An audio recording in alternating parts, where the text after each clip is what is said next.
Alliance as well as RNG. Buti ko na sabihin RNG.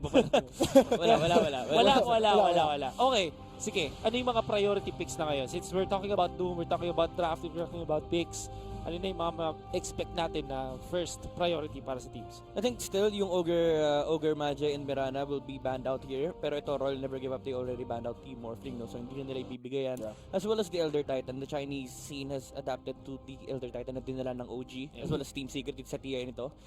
Sinisimulan na lang nilang kunin. Pero the biggest problem kasi ng RNG is they like, well, China kasi ito eh. They like those heroes na talagang pure objective.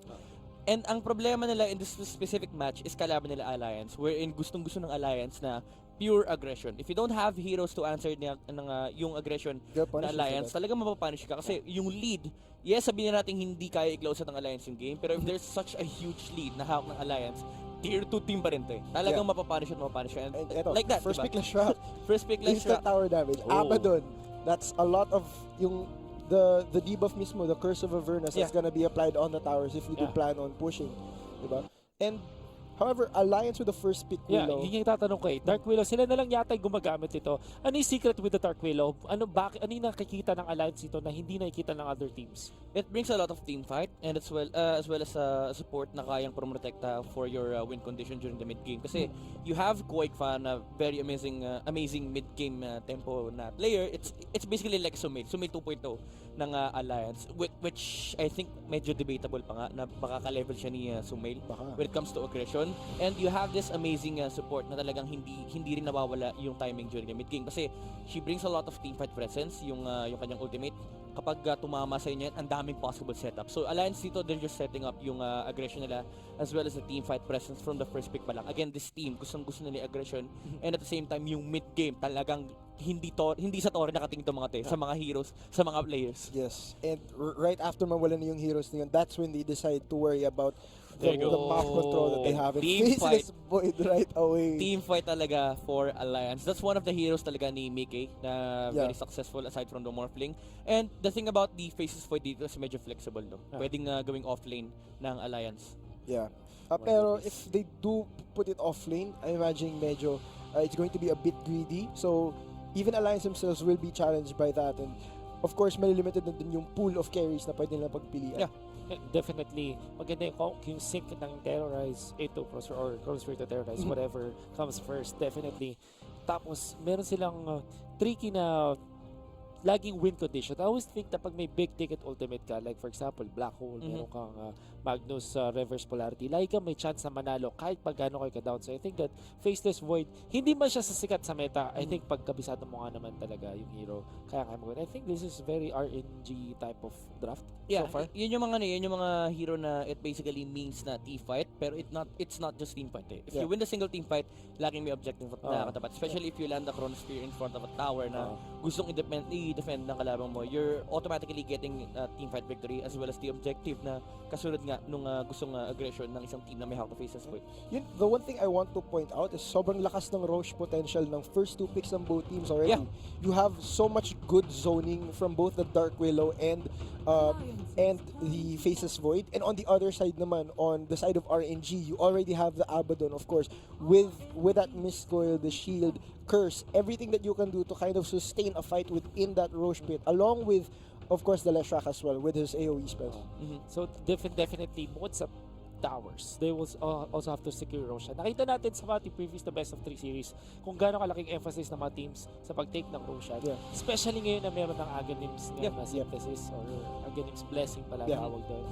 So, napakalaki importance. Makikita nga tayo ng ibang teams nga parang as soon as possible na take na yung Roshan para maaga din yung fourth or yung third Roshan. Wala na rin yung yung sinasabi nating factor na Aghanim's meta na pumipick ka dahil sa Aghanim's. Lahat ng hero ngayon may Aghanim's na. And it's the reason why the drafting pool became huge na parang lahat ng hero pinipick kasi nga lahat ng hero may Aghanim's scepter na. So you draft a lineup na talagang malakas sa team fight kasi you fight around those objectives, especially the Roche. So hindi na tulad nung dating meta na talagang lane matchups yung gusto or yung palakasan ng carry. You base your draft around the team fight potential na kayang dalhin ng kalabang mo versus the team fight potential na kayang dalhin ng lineup mo. Yung sa Shadow Demon na magandang setup para sa Leshrac, nakita natin sa best of 3 series kanina between TNC and Vici kung gaano kalaki ang potential ng kill threat, ng Leshrac tsaka na Shadow Demon. And I think that this signals one of the 3 na magiging core. So, feeling ko, Leshrac yung magiging core between Abaddon, between Shadow Demon, and syempre Leshrac. Yeah, Ito yung pwede naman most- nila i-flex.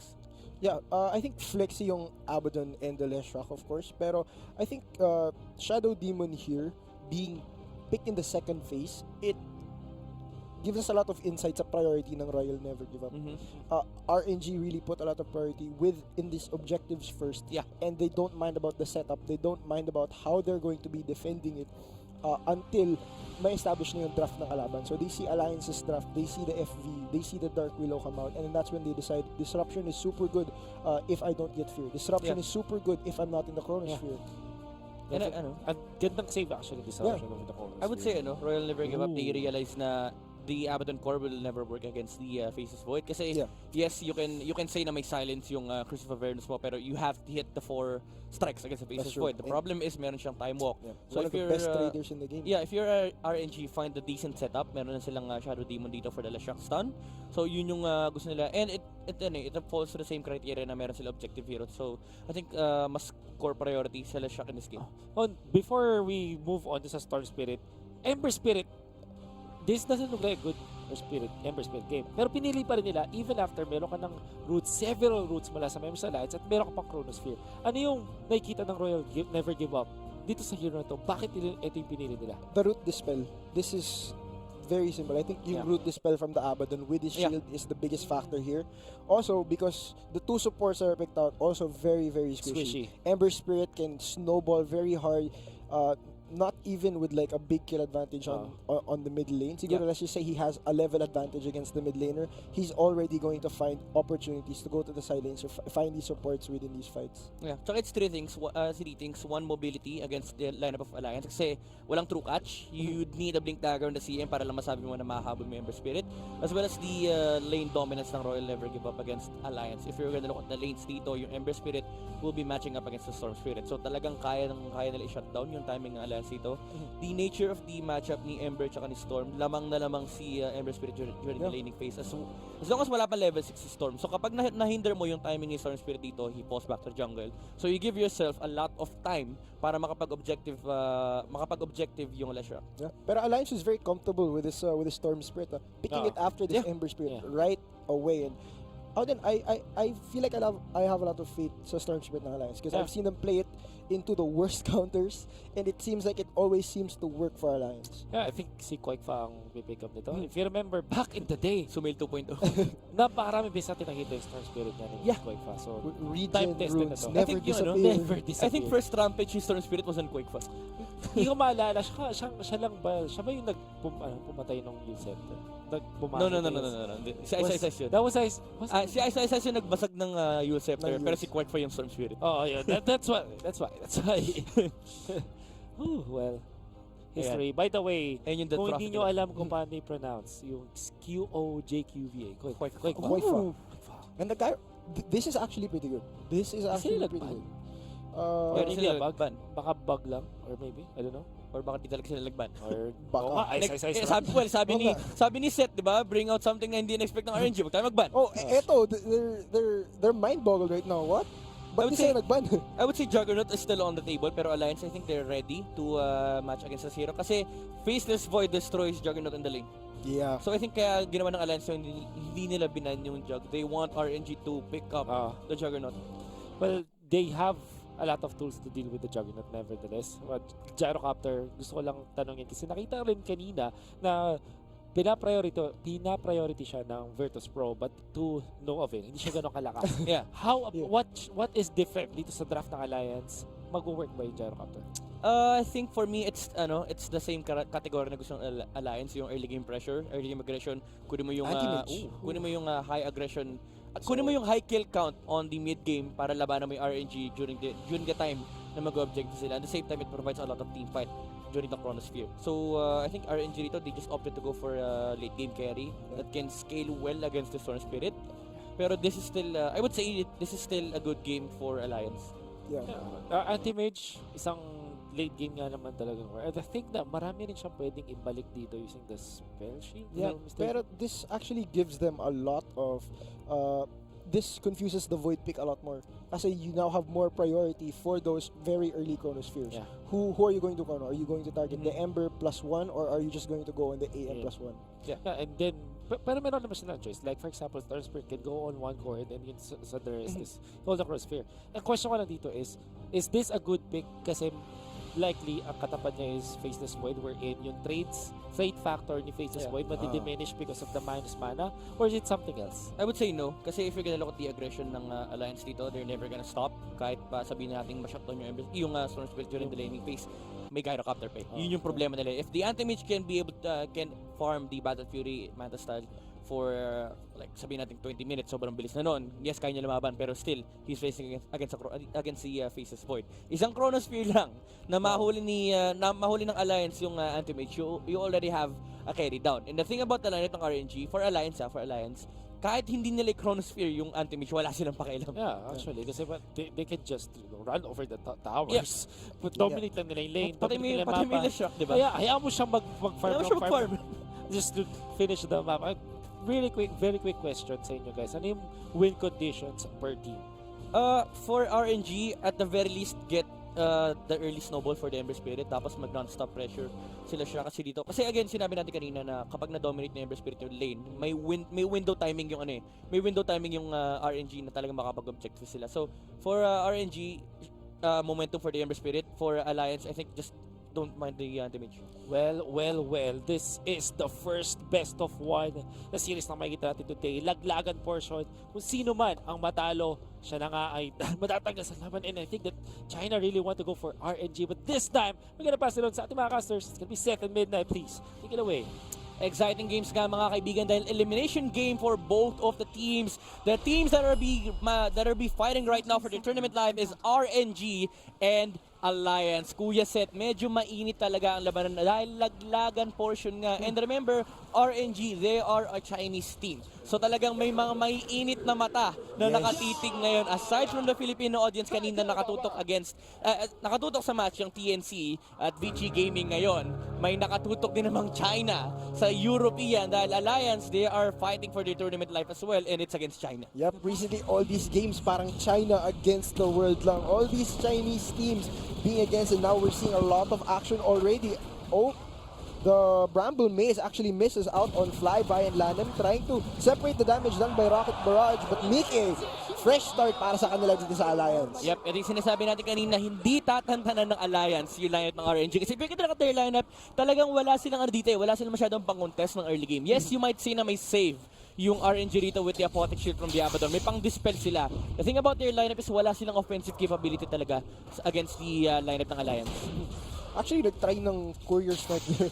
But the most that they can get was a Sentry Ward to de-ward that mid lane ward. So even making Setsu's life here in the mid lane a little bit harder, and this is just a super comfortable lane for Koifa actually. Yeah, and I really like what Koifa did there. Sabi niya, kung yung Ember Spirit may power spike na parating ng level 2, he pushed the creep wave agad-agad. Talagang hindi niya hinayaan makapag-control ng creep wave dito si Setsu, and it allowed him to play aggressive against the Ember Spirit. Pero ngayon level 2 na siya, so medyo equalize na yung playing field ng ating dalawang heroes. Actually, first boss na nakita natin sa main event. So, okay, may sound problem. May sound problem. Actually, dapat they have to ensure that everything technical has to be fixed here because this is a best of one. Yep. If my problem dito, it could be the cause of the elimination. Yeah, kung titignan natin yung CS dito, no, 4-2 for the Storm Spirit. So, Koifa having the better time dito against the Ember Spirit. Kahit pa sinabi natin kanina medyo dominant yung Ember Spirit. Again, yung ginawa niya kasi no level 1. Pinush niya yung wave para hindi siya malugi against Setsu, and it allowed him to play very aggressive against the Ember Spirit. Now, if we're gonna talk about yung laning stage dito, no, sino ba ang lumalabang for both of the teams?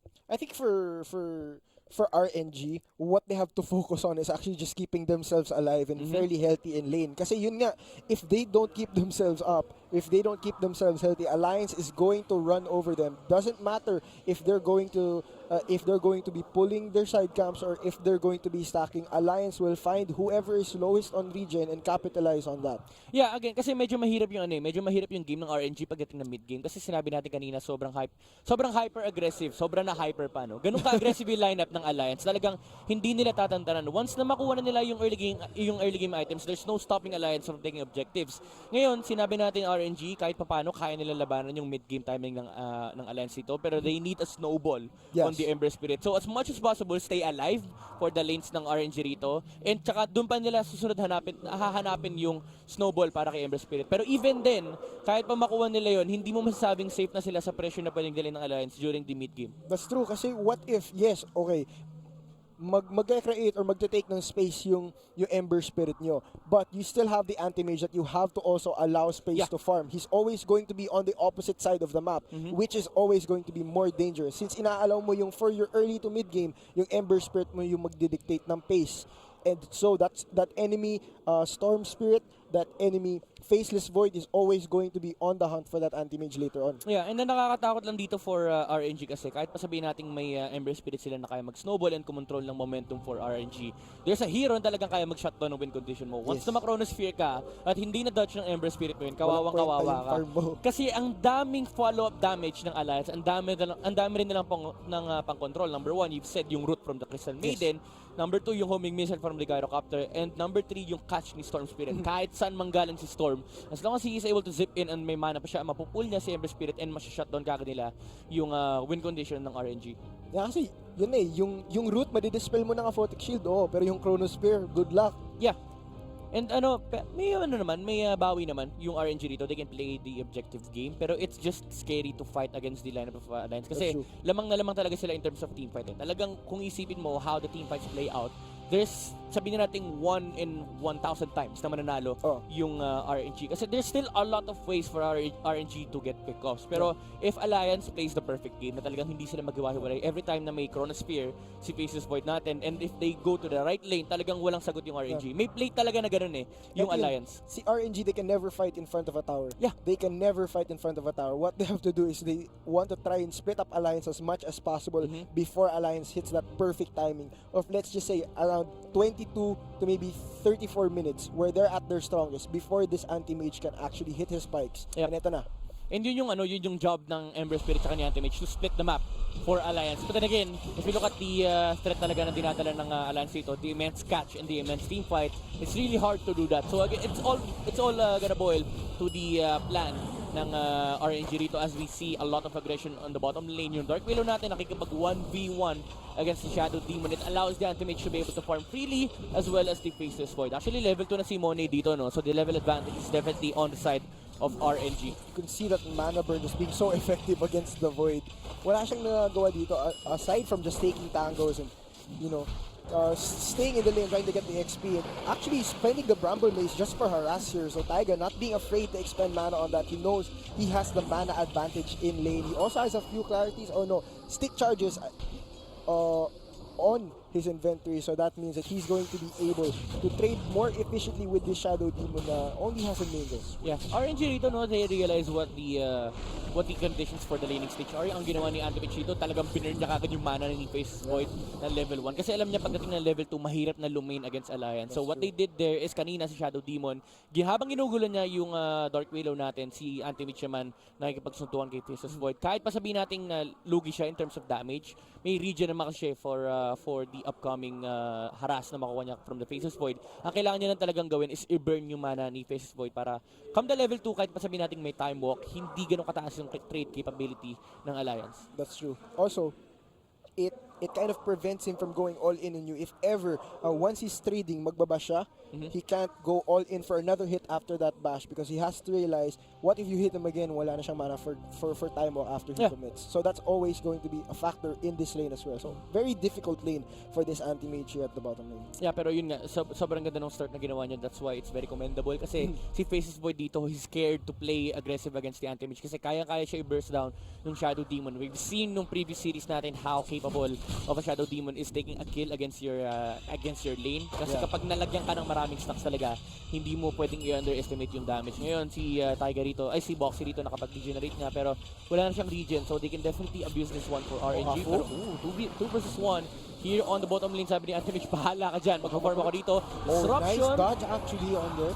Yeah, pero I don't think this is enough. And that's gonna be a kill here for Alliance. Boxy, makakakuha ng kill on the bottom lane. That's 2-0 already at the start of the game. So Alliance just really putting the aggression on the side of Royal Never Give Up here. Meanwhile, top lane, actually, this lane seems like it's doing pretty well. So, ano talaga, it's an offlane Abaddon. Yeah. It's something na nirarun ng NIP before the Abaddon against the Gyrocopter.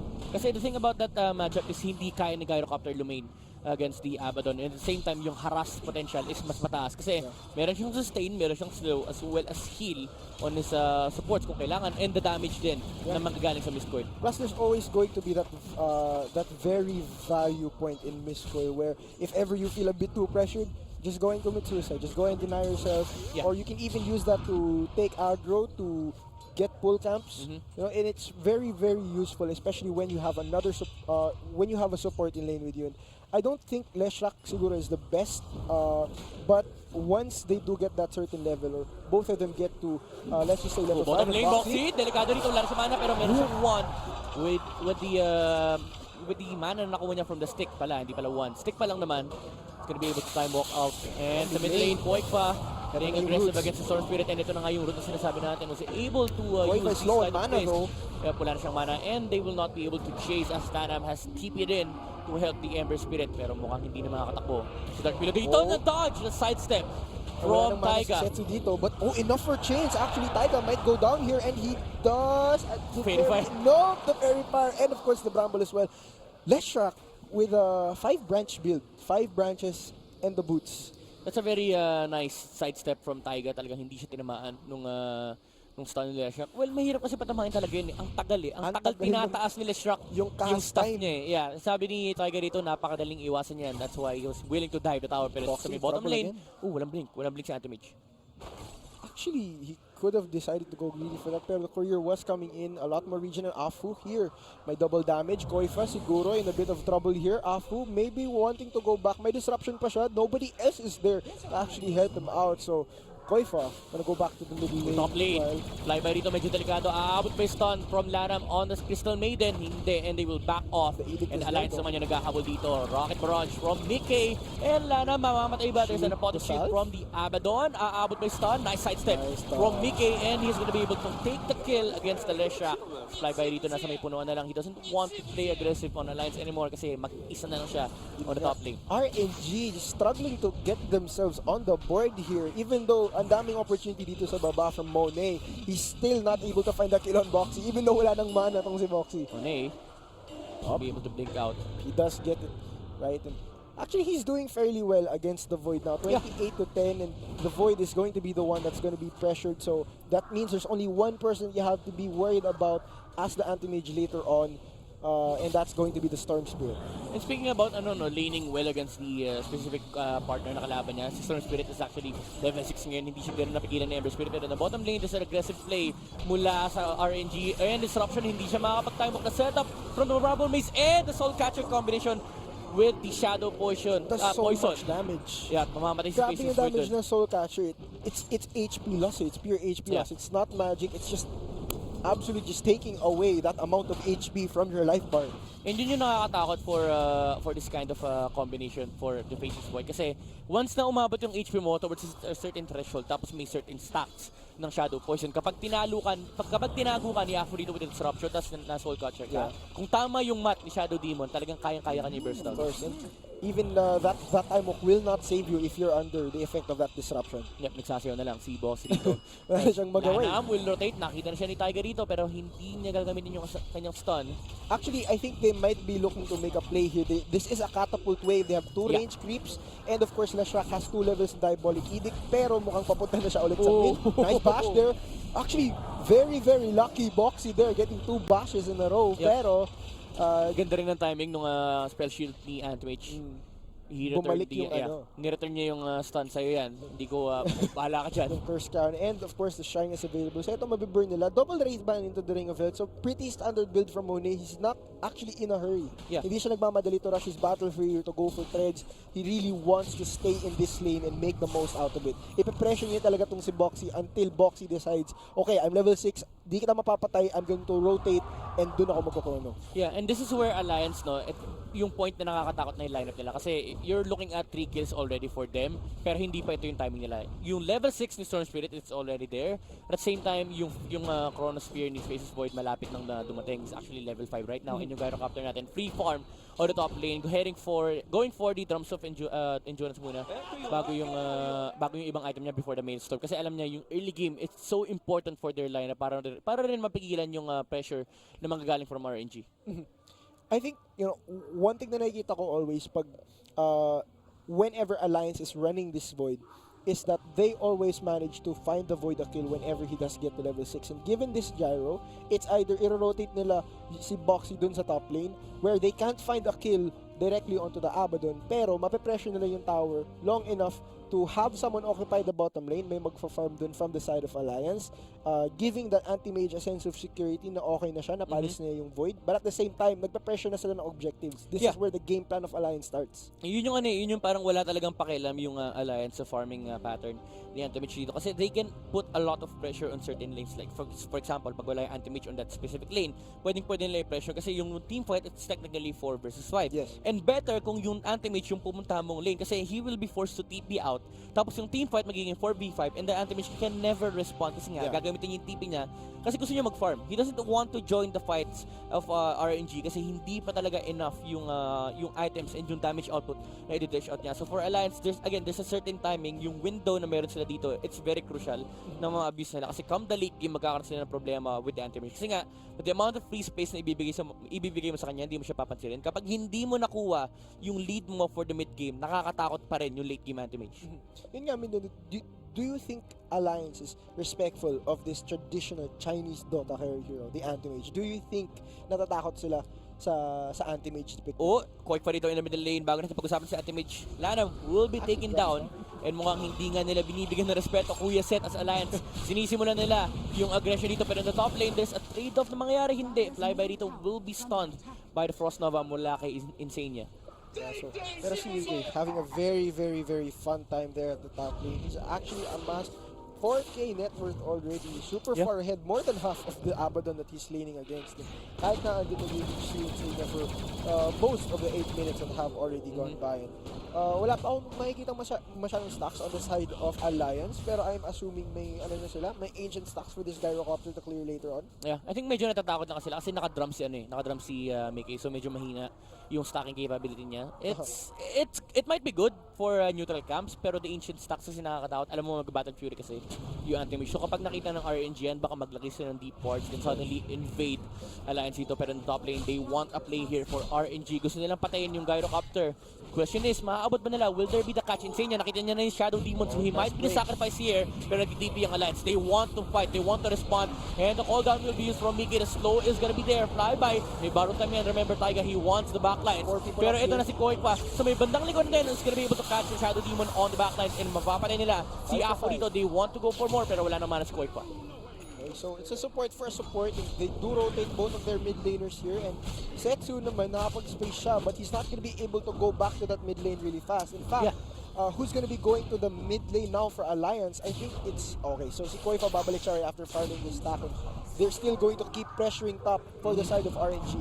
Setsu, in the middle of the fray, napapagitan siya ng maraming healers dito. 2 TPs coming in from Alliance. Hindi kumapit yung stun. Remember, may Chronosphere, and there you go, ginamit na ni Boxy. It's gonna lock down the Ember Spirit, and mamamatay si Setsu dito. Maghahabol pa sila. Hindi nila kita yung dalawang heroes ng RNG. They're gonna go for the Shadow Demon instead, and the homing missile is gonna be there. Hindi tama as there's the disruption, and si Anti-Mage nag-rotate para sa RNG. Pero can you really fight the bash from Boxy? Ang daming bash, dalawang hit, tatlong hit, and the Source Spirit with the TP rotation, and Alliance, ito na yung aggression na hinahanap Nice nila. Bramble Maze there. Lanham is getting caught in. Koifa jumps in a little bit more. Double kill for Koifa as the Bramble Maze also secures that disable there. And Monet actually nag-TP siya all the way to the mid lane.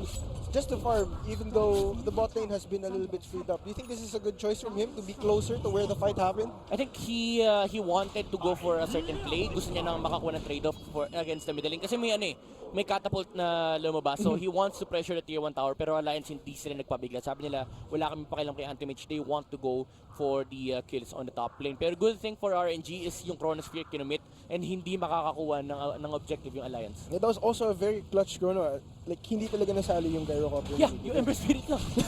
So, it was very, very well timed. And now, the drums already available on the Gyrocopter. And I'm imagining, he's taking the stack siguro by the mid lane right Ito now. RNG. Ito yung Chinese notes talaga. Yeah. Objective And every you see that single time. catapult, how fast it hits because of that Exactly. mist. And Alliance, they might lose yung momentum na makukuha nila in the mid game because of this one. Kasi RNG, they will never stop playing the objective game. And remember, sila yung may anti-mage. Ang hinihintay lang nila dito is yung late game, yung farm on the anti-mage. And at the very least, pigilan mo yung pressure na pwedeng dalhin ng Alliance against sa'yo. That's true. And with the objectives na kinukuha nila, this also amps up the goal that their anti-mage also has. So, Yeah. it doesn't just amp up the map control na nasa kanila. RNG, by taking these objectives, they have access to the enemy jungle. So that means they're opening up the map for their AM as well. Pwede na mag-blink dun ng AM, mag-aggressive farm whenever they find themselves on the opposite side of the map. Yep, I think for Alliance, they're just waiting for the next item ni Quake pa dito, no, on the Storm Spirit. The Kaya is, I believe, already up for him, so they might look to rotate. Unfortunately, si Gyrocopter kasi napwersa mag-TP towards the top lane, so they need to play more carefully right now. Pero Boxy, the bottom lane, will be able to trade up against Ember Spirit. So siya yung nagpe-pressure dito for Alliance para at least may mag-TP towards the bottom lane for RNG. That's information available for Alliance. So that might dictate kung saan sila maglalaro for the next few minutes. I actually like the item pickup here by Void. He wants to go for the Hood of Defiance as a first item, just so he has a bit of sustain against the magic damage of both the RNG supports and that Ember Spirit as well. Yeah. Para siya ma-burst down so that he can use the Chronosphere during the team fight. Ooh, he's threatening here. Boxy. Yung mo, pinapump fake niya yung Chronosphere. The bash is gonna come out from Setsu. And ito na, Chronosphere is gonna be committed here for the bottom lane. And there's a pullback. Chronosphere quite far. Hindi nila away by Sweet Earth. And the Remnant, he is gonna be able to take them down. Alliance, masyadong nag-asem and they are able to take the two heroes of Alliance down, the Storm Spirit and the Faceless Void. Hindi nila naman may split earth pala doon, nagcha-channel na sila Shrek. Yep. Or nagkakas na sila Shrek doon. And being able to make it away, Setsu will be very, very happy with that one. Masyadong greedy yung play na ginawa ni Quaitfa at ni Boxy. They wanted to take down the Ember Spirit. Unfortunately, hindi sapat yung damage output niya. And I think, masyado rin natuwa si Quaitfa on the pullback. Hindi pa ganun kataas yung level.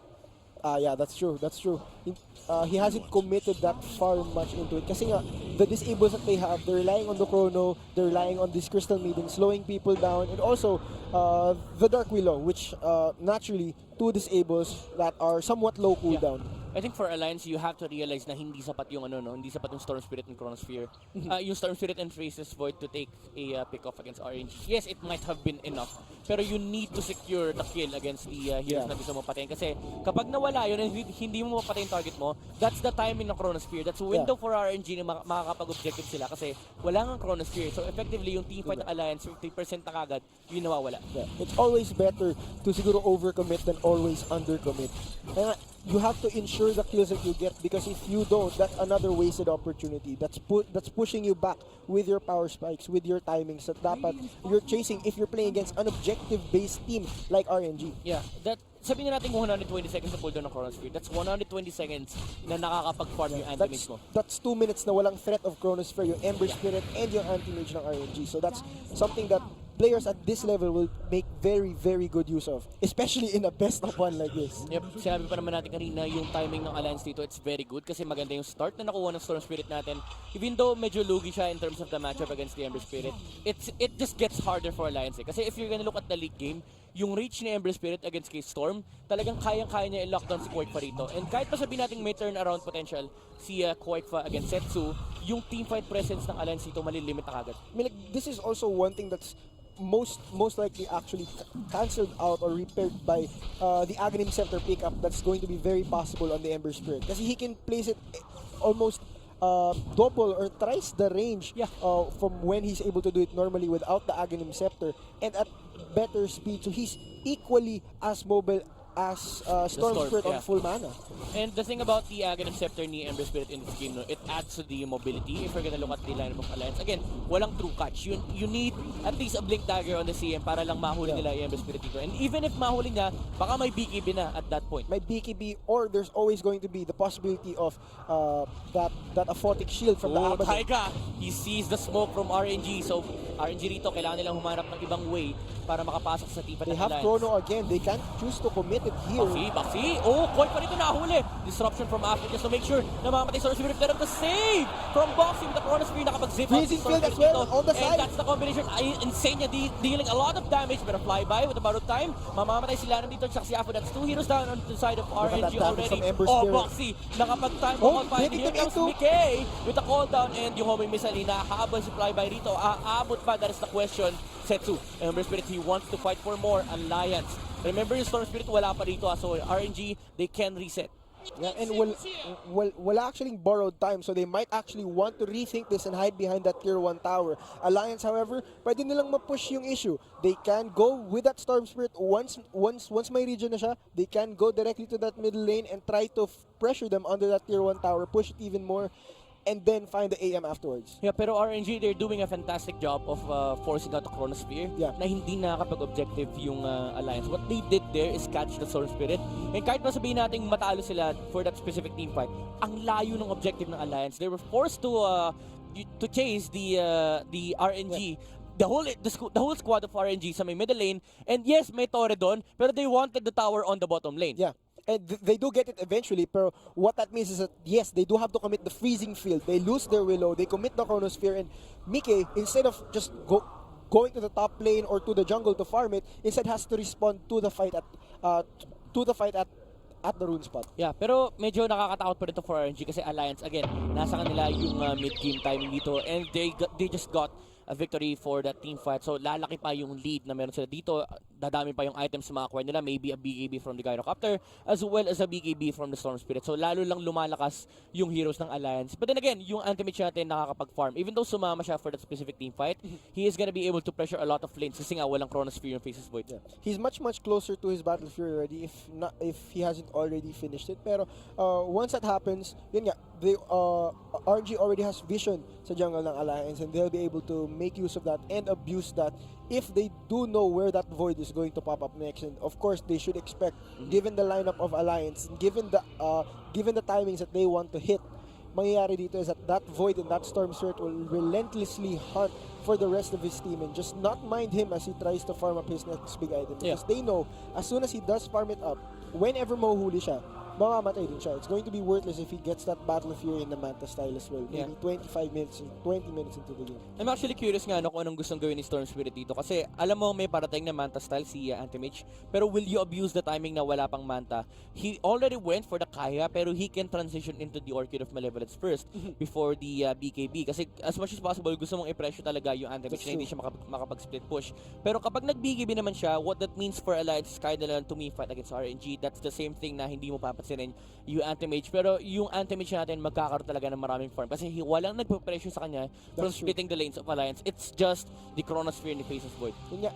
But if you do get the Orchid Malevolence, you'll just be pushing the issue up until, let's just say, 7, 8, 9 minutes. Yeah. Up until that Anti-Mage will eventually, and he will get that Manta style. Yeah, but at the very least, madedali mo ng konti kasi hindi magagawa ni Anti-Mage yung trabaho niya. So may dalawang choice si Quake Farito. Either go for the sure victory, hindi naman sure victory, pero yung guaranteed teamfight presence ng Alliance dito, or will you pressure the Anti-Mage to stop his relentless split push? Kasi yun lang talaga yung ginagawa ni Monet. For the longest time, yung Anti-Mage, ang ginagawa niya rito is every single teamfight na mangyayari for RNG, yes, magpapakita siya, magtitipi siya, he's willing to TP in kasi alam niya may kill threat siya against kay Storm Spirit. Pero yung trabaho niya lang talaga niya is split the lane. So siguro, TP control na lang para sa kanya. Pero yung trabaho niya, hindi talaga mawawala yan.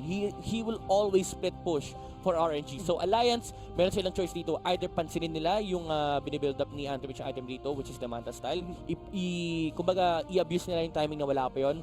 Or will they go for the guaranteed team fight na may BKB yung tatlong force mode and suddenly RNG, they can't do anything against them. Kasi if you look at the heroes ng RNG rito, ang nag-iisang spell BKB piercing spell lang nila is yung Demonic Purge. Yeah, that's true. And I think naman it's not a very big hindrance to that Storm Spirit because kahit ma-purge ka, once you have BKB, and as long as you have mana, you can always still zip around. And actually, madadodge mo pa rin yung damage ng demonic purge. It's eventual after that 2 seconds. Diba? Pero, for now, I think the game plan for Alliance is, if ever mahanap nila yung AM, if ever they still want to pressure the AM, they're not afraid of committing the Chronosphere +1 for that AM, just so they can get a kill. In fact, they might even commit 2 more heroes. Not just the Void, but let's just say the Gyrocopter and the Crystal Maiden. Yeah, so it might be a factor to consider no for the Storm Spirit. I think ang binibuild up niya dito is yung Yule Scepter. So siguro medyo nagre-rely siya sa fact na may pang-catch sila on the anti-mage with the Chronosphere and Faceless Void, so that yung item build up niya rito is pwede mag-iba. I think ang gusto niya rito is yung Yule Scepter into the BKB, so that meron kang guaranteed team fight, at the same time meron kang way to dispel a lot of things on the side of RNG. But then again, you question yourself, effective ba talaga yung game plan ng Alliance? I think if they want to team fight, then the Yules is a very good pickup up against the Abaddon. It's super useful during that borrowed time. You can just push him aside, not really push him aside, but you can lift him up and just disregard him while attacking the rest of his team. And you go into the BKB right after, so you're not really hindered by anything else. So it's a good build pickup, but then he does have the option, if he does want to solo pressure the AM, yun nga, he deviates from this build that he wants to go and he goes for the Orchid Malevolence. Yeah, kasi may dalawang choice ng Alliance dito. Either commit the Chronosphere to take down the anti-mage, or talagang wag nilang pansinin din commit the Chronosphere against the objective. Pero yung past 2 Chronospheres natin, hindi nag-translate into objective. Yes, nasa bottom lane, nakakuha sa tier 1 tower doon, pero they were already there before the team fight happened. So talagang parang given na yun for Alliance. So si Storm Spirit dito, yung item choice niya, it's very important. Kasi it's gonna dictate how Alliance will be playing this game. Kasi if the Storm Spirit plays the Orchid Malevolence game, you're playing split pressure. Hindi split push, pero split pressure. Napipigilan ng Storm Spirit yung split push ni Anti-Mage, as well as meron pa ring immense team fight presence with the Chronosphere tsaka ni Gyrocopter. Kapag use BKB naman si Quake Farito, that's na talagang parang konyo-konyo. Talagang pressure and team fight yung gusto ng Alliance. They're never focusing on the Anti-Mage.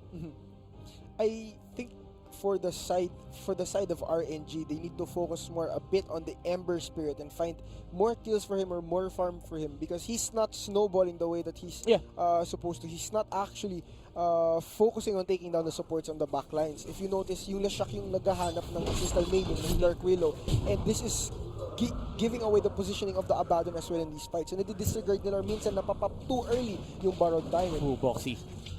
Wala siyang chrono, wala siyang Chronosphere. So he might just back off here kasi alam din ni Seth na walang Chronosphere, so there's no chance na hindi lalaban ni Ember Spirit yung Faceless Void natin. But you're gonna see the win probability of Alliance. And ito yung sinasabi natin kasi, yung mid-game pressure na pwedeng dalhin ng Alliance. Wala kasi silang pansagot, literal. It might just be a mistake from Alliance na pwedeng magbago yung takbo ng ihip ng hangin, or something na outplay from RNG na mapipigilan yung pressure ng Alliance. Pero the nature of the draft dictates kasi na lamang yung lineup ng Alliance, kasi they have this amazing team fight na walang natural way of answer yung RNG. This is actually very greedy by Alliance. You're not showing anyone on the middle lane aside from this Gyrocopter, which is, of course, if you know that you're not showing anyone else on the middle lane, mawawari yung gameplay ng RNG. They're going to be waiting by their jungle entrances, or looking to make things happen near the top jungle entrance. Kasi nga, you only have 1 or 2 people showing in your middle lane, and they don't want, or they're not nobody's actually very comfortable playing with this sort of grid where you only show in one area of the map while everything else is just hidden, or all your other heroes aren't visible. The Rod from Lana with the Rod of Athos, and si Dark Pillar dito nasa delikatong pwesto, pero remember yung Shadow Realm, hindi natin siya pwedeng i-right click, pero pwede namang habulin with the Diabolic's Edict, and Tiger dito will fall to Lanam. That's a surprise kill, and the reveal of the Rod of Athos on the Lashak. More or less double kill, with the max Diabolic Edict in Split Earth, plus of course the ulti that's on the Lashak already at level 8. So very, very nice find on that Dark Willow kill. Kasi nga, as I said, super greedy from Alliance that they're only showing 2 heroes. Na-force yung RNG to actually look for the remaining heroes, and look what RNG found in the form of that Dark Willow at top. That's actually something na ginagawa ng Alliance, no? Talagang greedy sila in terms of farming the entire map. Talagang minsan na-abuse ng ibang teams yung information na nakikita nila, and wala kasing pansagot yung Alliance at that moment. That's why Lanam was able to get the kill on the Dark Willow. And ito, nakakatakot nung ni-reveal ng RNG, yung Rod of Athos. It means it's catch for the storm, yeah, catch si for the Quake void. Farito kailangan niyang ingatan yung positioning niya. Even if sabihin nating mahuli niya yung backlines. Kapag hindi niya kasi kita yung Leshrac, talagang hahabulin siya ng Rod of Ados. Yeah, and this is actually very worrying because he's decided to commit na to the Orchid Malevolence build. Yeah. He doesn't have the Yules to kind of Oh, make up for Chrono at the Spear! edge! Yun naman pala, sabi natin kung Orchid, may Chrono Spear pa kay Anti-Mage and makukuha nilang kill kay Monet dito, and that's another kill for Alliance as they take down the Shadow Demon, the catch from Leshrac. Nahuli nila si Boxy dito, pero remember, may mana pa siya for another time walk, pero sabi ng Alliance, guys, wala natin Chrono Spear, mag-back off na tayo. Meanwhile, Nikkei focusing on the objectives here sa ating middle lane, and he's taking down this tier 1 tower already with a finished BKB before the 20-minute mark. So pushing the issue here, use on the Ember Spirit. BKB yan, ha? Homing missile, lalaban ba? Oh, hold on to the mid, and mag-BKB, si Mickey dito, he knows he can kill the Leshrac, and wala na magagawa rito, pero the snake is gonna be there from flyby, and naaabutan with the Remnant. Oh, matatapos na yung BKB, pero lumalaban pa rin si Mickey. Here comes the Spirit, pero tinamaan na stun! Lanam, advance mag-isip mga kaibigan ng double stun! Connected to the two heroes and Alliance. They got outplayed. Ito yung sinasabi natin kanina, a second outplay from RNG stops Alliance at their feet. Nagkamali si Koifa dun. He rose in exactly where andun supposedly yung split earth kasi gusto niya maubos yung flame guard ng Ember Spirit and he gets the damage onto Lanam as well. Nakita niya na kasi ginamit ni Ember Spirit yung Searing Chains on the Gyrocopter. So it's very, very greedy roll in from Koifa. Cost him what he needs to get to that Orchid Malevolence, but yan yung pusong Pinoy. Akala mo kill na, dahado ka pa. Lanam, no. Sinabi natin, pinag-uusapan natin ito kanina bago nagsimula yung panel. Lanam has played all the roles. Kabisado niya na yung galaw ng mga professional players. Sabi niya may takalong storm eh. Advance ako mag-isip. feel na feel niya. Sabi niya dito yan eh, calculated, nag-match siya. Tinamaan niya, nag-trigonometry. Si Koi Fine, nako po.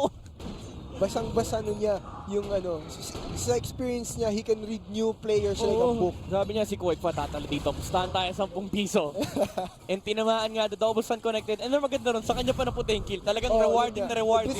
Well deserved. Exactly. Pero Alliance dito meron pa silang parating na pressure point. Chrono Spear, wala pa siya dito, wala pa si Basis Point. Pero the play, they want to take the Ember Spirit down. Look at the damage from Kuwait pa. And mapapatid nila si Setsu. That's the combination from the Dark Widow as well as the Storm Spirit. And another use actually coming up on Taiga here. I feel as though that's why every time Alliance drafts this Dark Willow, it's super successful. Yeah. Because they're very greedy when it comes to finding farm on their supports. And especially on Taiga, who's always on this high intensity position for playmaker heroes. Tsaka ang ganda ng ginawa ni Tiger, talagang hinintay niya yung Sleight of Fist bago niya ginamit yung Terrorize. That's something to consider. Kung gusto mo patayin yung Ember Spirit, wait for the things na magpapabuhay sa kanya. At that point kasi may use Scepter, so the Bramble Maze is not an option. Ang natitirang option ni Tiger is the Terrorize. So kailangan niyang hintayin yung Sleight of Fist kasi baka ma-dodge ni Ember Spirit. Alam naman natin, ang mga professional players mabibilis daliri niyan. So kapag nakita ni Ember Spirit ni Setsu yung paparating na Terrorize, baka ma-dodge pa with the Sleight of Fist. Pero sabi ni Tiger dito, advance din ako mag-step. Nakita ko niya, I came from the future. So if my mind reader sa side ng RNG,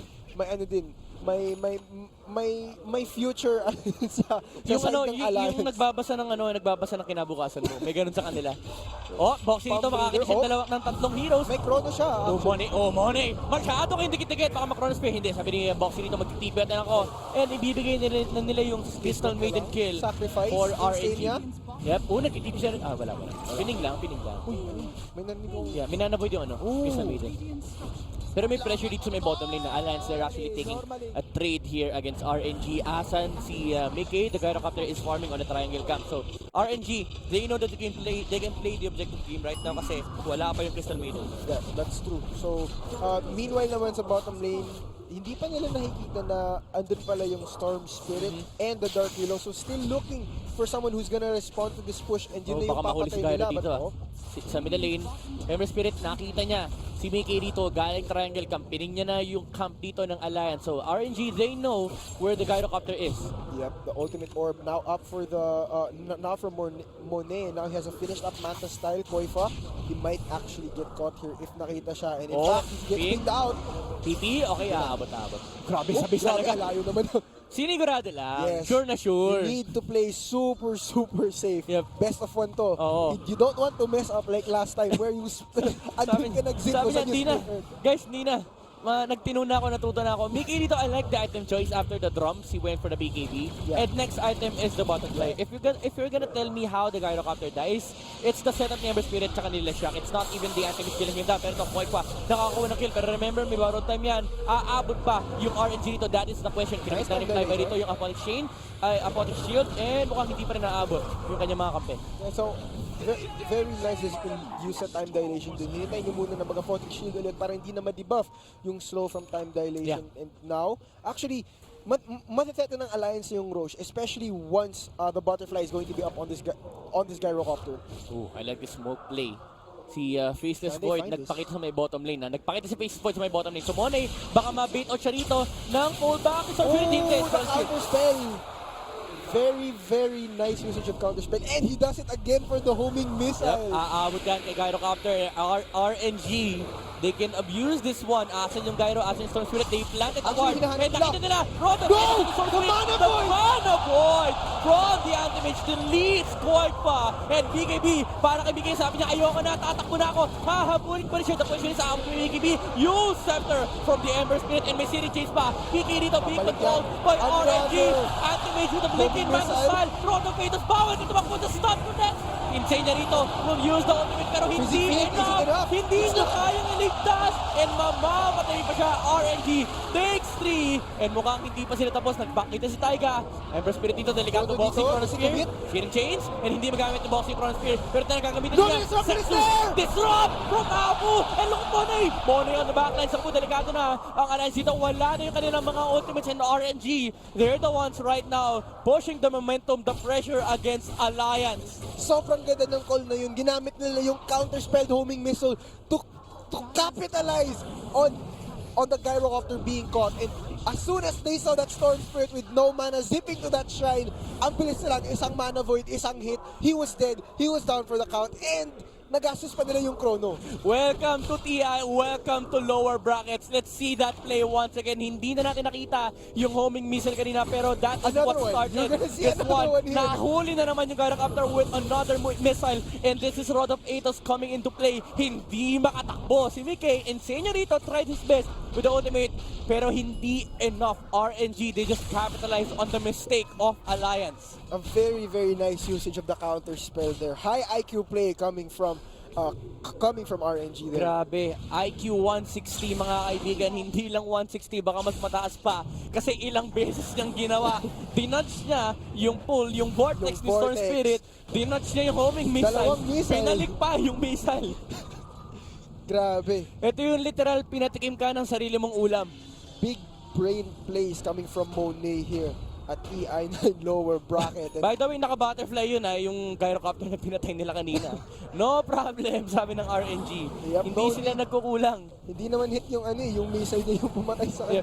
And I like the decision of Ember Spirit dito to go for the use sector muna. Kasi baka magkaroon ng backup. Kasi pag ginamit niya yung Searing Chains on the Gyrocopter, baka dumating yung backup from Alliance. So what he did there is isolate muna yung Gyrocopter. Kapag sumama yung isa pang support from Alliance, makakatch siya with a double Searing Chains. Yeah, that's when he uses the slide chains combo. And this is very, very dangerous now for Alliance. Anytime that they decide to show up, they are going to be very afraid of that control that's now on the Ember Spirit. And a lot of potential from the AM to kind of replicate what he did in that last fight as well. They know not to aim any single target spell sa AM muna before. Exactly. And babalik tayo sa question natin kanina, Quakefa. You chose to go for the Orchid of Malevolence. Nakinig ka sa mga caster. Now, you have a problem in terms of team fight kasi nahihirapan na sila mahuli yung anti-mage shots for 1 and nahihirapan na sila lumaban against 5v5 kasi even if you commit the Chronosphere, walang sustain. Isang Rod of Atos silang on the Storm Spirit. Willing na willing tumalon yung anti-mage para i-mana drain ka. Mickey rito, nahuli na naman. Rod of Atos tumama yung stun from Lana pero alam nila may BKB pero wala pa yung Faces Void. Hindi pa siya nagpapakita. That's why RNG will play this one safe. Yeah, so Faces Void actually may Shadow Blade na siya dito. If they want to engage, the Chronosphere is up pero wala nang call down from the Gyrocopter. Grabe si Lanam dito. He changed the pacing of the game for RNG. Siya yung nag-dictate ng momentum exactly. The first reveal na pinakita nila kay Taiga, hindi na respeto ng Alliance. They still played aggressive against RNG. Pero remember kapag wala na BKB si Gyrocopter, wala na ring mana sa Storm Spirit, ang dali lang habulin ng mga heroes mo. Sobrang mobile ni Ember Spirit as well as the Anti-Mage. That's true, and it's way way too early for this BKB from the Storm Spirit, mainly because he went for that Orchid Malevolence build. So no good defensive options there for the Storm Spirit. But Mickey, Kita siya ni Setsu rito Kita ni Setsu, pining na ni Ember Spirit. Si Gyrocopter dito, aabot ba? And hindi muna nila kukunin yung aggressive play dito against Alliance. Kasi alam nila, hindi pa nila nakikita yung Faces Void. I think they want to threaten a fight near the Roche Pit. They know...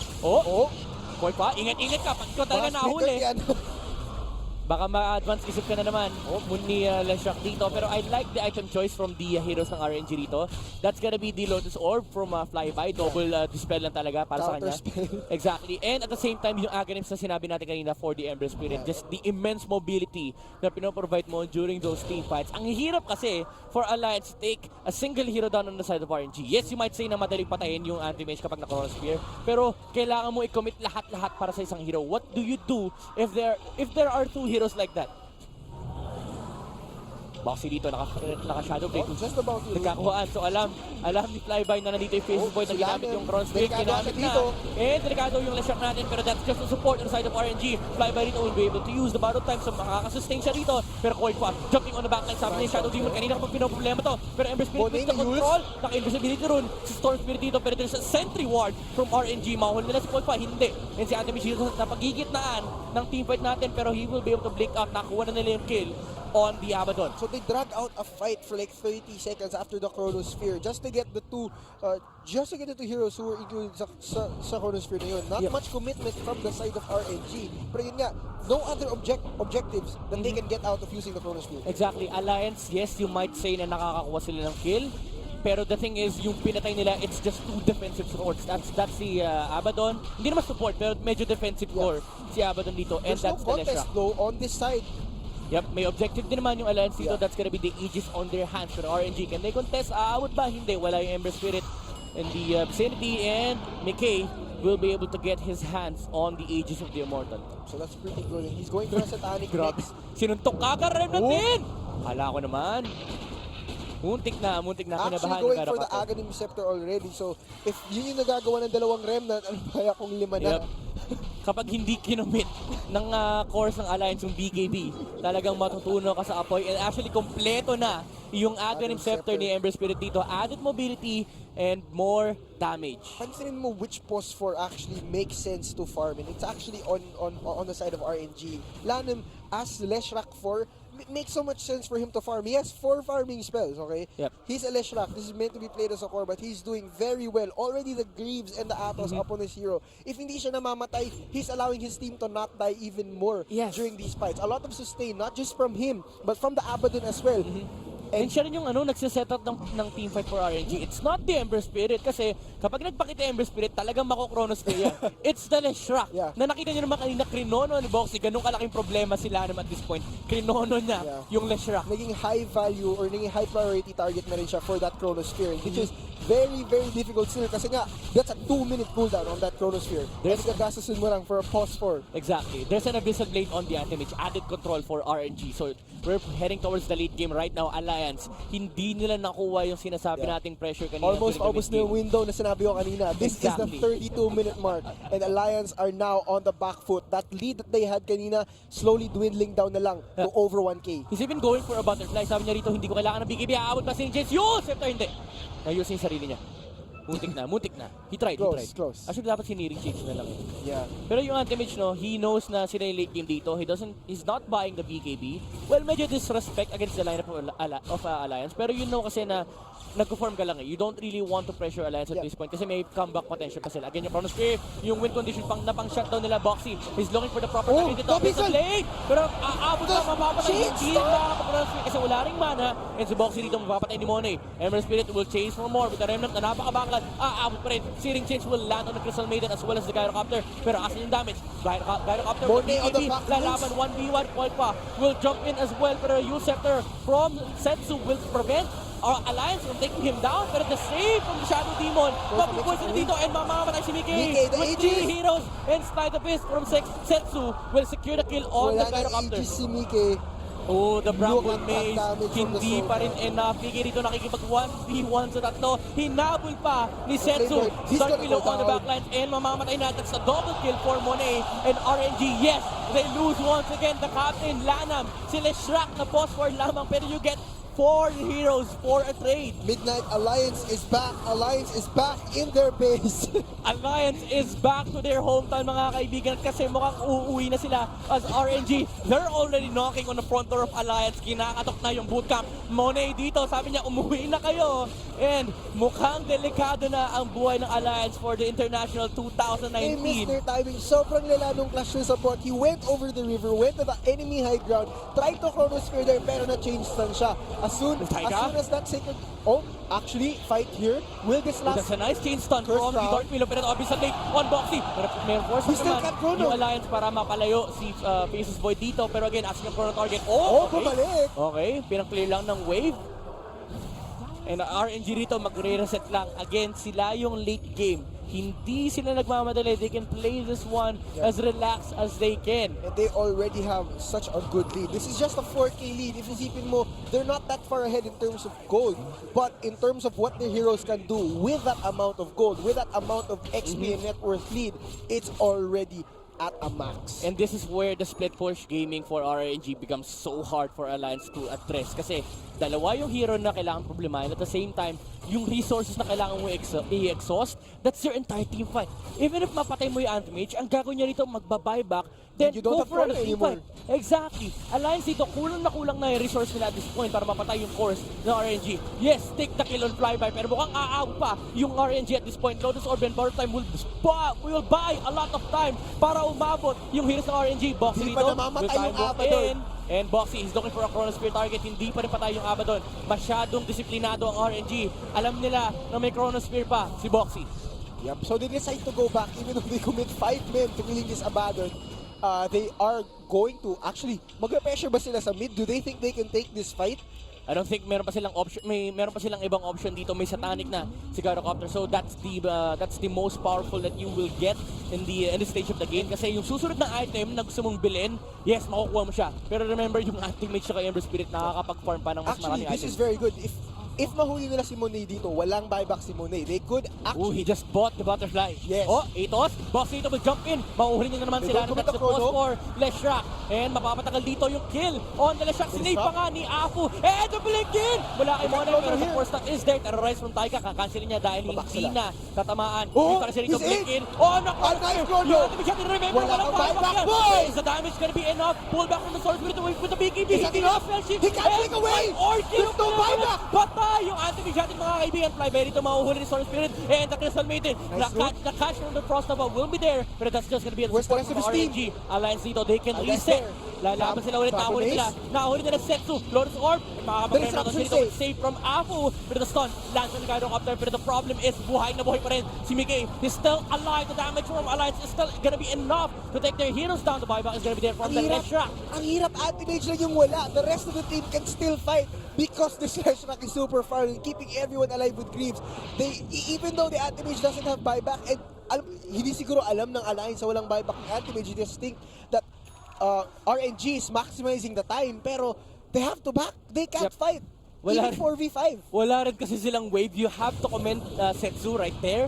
Ang ginawa niya is remnant in. Inubos niya yung creep creeps. wave. Then nag-remnant out. Yes, nahuli mo siya. Pero kahit mamatay siya, he's done his job. That's true. And I think sobrang kulang lang din talaga ng hold nila. Once that Chronosphere is used on a high priority single target, yung mangyayari dito is that you have nothing to do in a fight after that. Yeah, ang daming resources na kinumit. Yung BKB ni Storm Spirit, ginamit niya para lang ma-pullback na si anti-mage kasi may nakapatong na Lotus Orb. Just to make sure na may additional layer of control on the anti-mage. Pero after that, wala na. Si Gyrocopter na lang yung damage dealer ng Alliance dito. Yes, sabihin na natin nag-back yung RNG kasi sobrang sakit ni Mickey. Pero remember, they're fighting as 4. Wala yung anti-mage at that point. How do you feel about this talent by the Abaddon? 90 damage instead of the 20 cooldown reduction, even with the shield and the Lotus Orb. Do you think this 90 damage is just going to be for the all-in push once andun na sila sa tier 4? I think it's twofold. Yung towers, that's number 1 for RNG. Again, objective based talaga tong Yes. team na to. That's China for you. And the 2 is yung sa supports. he's gonna be able to right-click down the supports later that's on. true. Kasi si ano dito, si Insane talagang tatayo niya yung kanyang pwesto during the freezing field. So kahit pa sabihin natin makabili siya ng BKB, the right clicks are still gonna be there from RNG. Yeah, plus and that's also gonna be pressuring Oh, Insane. Migay, baka mahuli ka This is dito. difficult. May Oh, Chrono Boxy Sphere is naman. Yeah, may Chrono Sphere naman si Boxy, pero may Sentry Ward na nakalpak yung RNG dito. They know, nakita nila. Naku po, alam nila nandito yung Debate Faces ba Point. nila to? Okay, Monet. Remember, may Abyssal Blade yan, pero RNG, they don't want to risk this one. Hinihintay lang nila yung rush timing dito. And then again, hindi sila nagmamadali. They are the late game lineup. So, even if yung lead andito nasa Alliance still have to play very, very respectfully towards RNG. They know that RNG, no matter the lead, already have the upper hand because of the timing that Alliance failed to fulfill during their power spike. So during that 30-minute mark na wala na sa kanila yun, those Chrono Spheres cannot do enough by themselves now, and they're always going to need more resources, more disabled to be able to actually try and even pressure another objective from this point forward. And ang nagiging problem na lang ng RNG dito in terms of closing out the game is yung fact na kapansin na rin na ni Monet, yung Faces Void may 4-stop lagi yung Alliance. So you really need to find those targets na kailangan mong patayin. Kasi there are a lot of ways to save the Faces Void.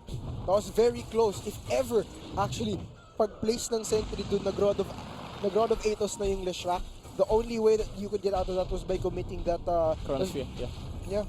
So it's almost very, very timely. And the BKB now up on this Ember Spirit.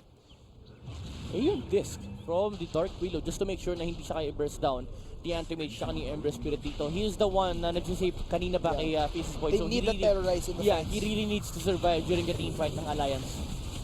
Pero just look at the damage dito ng RNG, tumataas na by the minute. Even the Abaddon. Sobrang hirap ng lugar dito ng Alliance. They don't know what they're going to be doing because they don't know which fights that they can actually take. Do you really like this one, the BKB from the Faceless Void over the Lincoln Sphere?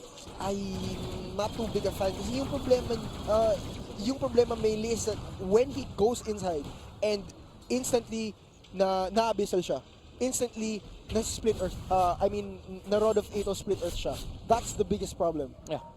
I think gusto niya lang talaga na after the save from his teammate na magamit yung BKB para makaharap siya, makapag-land siya na isang Chrono Sphere. Pero Monet baka mahuli dito. Walang sight ang RNG dito, pero they know na may paparating din cavalry. Even though the Shadow Demon is quite far away from the anti-mage, it might have been enough na This is going to be one big rush fight. And if we see the buyback status, I can say this might be the last rush fight or the last team fight of the game. I like this one. Abaddon going for an Aghanim Scepter. Kapag na Chronosphere si Anti-Mage, what you do is pop the borrowed time and maghahati kayo ng damage. Hating kapatid ika nga, Yes, sabi ng mga Pilipino. And the new update also, mag-automatically launch ng mist coil siya. Exactly. Every time there's a simple tick of damage that goes on him. Oh, Monet with the jump in. Remember, may A yung disc. Yung ating Dark Willow. Oh, tamang sidestep muna. Grabe galawang case. Pero the Chronosphere has been committed. Nalock din. Nalock din yung Abaddon. Pero wala yung Shadow Demon. The Chronosphere is still there. And the fear to terrorize. Is it gonna be enough? Enough pa yung damage na makontrol yung anti-mage? It is! Pero meron siya buyback dito. Monet will use it. Pero Alliance, they're backing off. Nire-respeto nila yung RNG. Pero the catch is still there from Setsu. Gonna be able to take down the Dark Willow as well as the Crystal Maiden. Insania will be down as you've said. And this is RNG. They can take Roche. Pero sabi ni anti-mage, I want kills. I want kills. Wala na kay Chronosphere. The Abyssal Blade is gonna connect on the Gyrocopter. Manifold dealing so much damage on the Gyrocopter. Boxy dito.